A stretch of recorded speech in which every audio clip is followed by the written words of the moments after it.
Yesterday we began meditating upon strategies of evangelization as we find them in the Acts of the Apostles.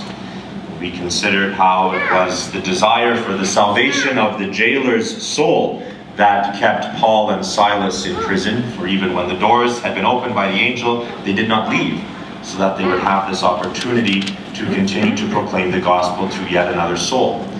And today we continue in seeing themes and strategies for evangelization, with Paul's famous visit to the Areopagus, this place something like whatever you would call it, Hyde Park or Speaker's Corner, a place of convergence where people came and met and discussed ideas and shared commerce.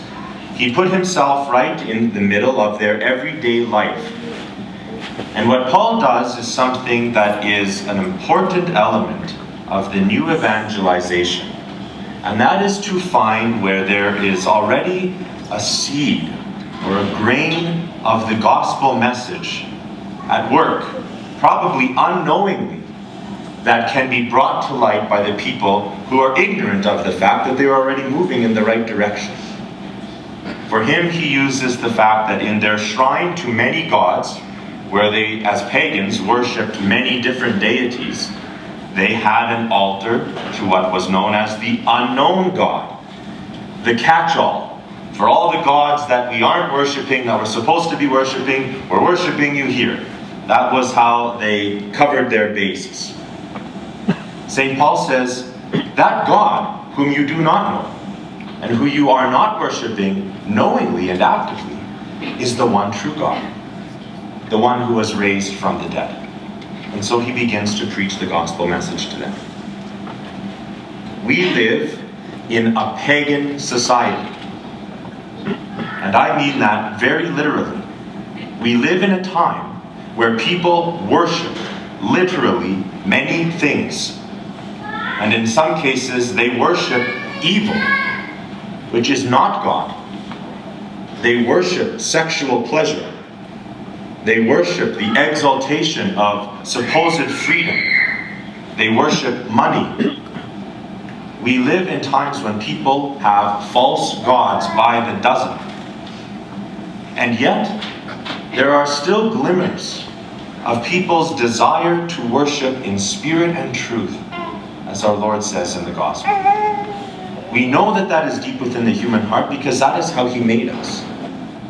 And so a strategy for evangelization is, like Paul, to place ourselves right in the middle of this chaotic mess, not to retreat from it, and to hide ourselves and pretend like it's not there, but to allow ourselves, strengthened by our own faith and our own participation in the sacraments, to go straight into that.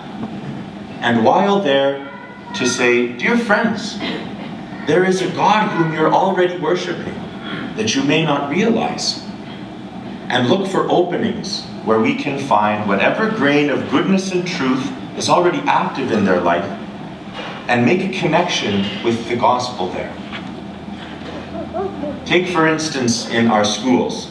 Our students and children are very passionate about doing acts of social justice. And this is a good and important thing. Yet we can even make social justice an end in itself, and worshiping, as in doing good deeds and humanitarian works, is somehow an end unto itself. It isn't. But it can be the opening.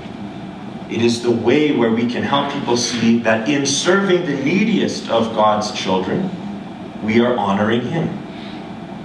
So are we cognizant of that while we do these good works? Or do we just satisfy ourselves by making ourselves feel good for doing good works? How do we unite these things? Everywhere that someone is doing something evil, they're just accidentally pursuing good in the wrong way. G.K. Chesterton once said that the man who was knocking on the brothel door is actually looking for Christ. We are always looking for Christ, whether we know it or not. And when we see that someone is misguided, we gently, lovingly share with them that they are looking for the God whom they do not know, and that he is Jesus Christ. And by our own loving example, perhaps that day will be their first true encounter with Him.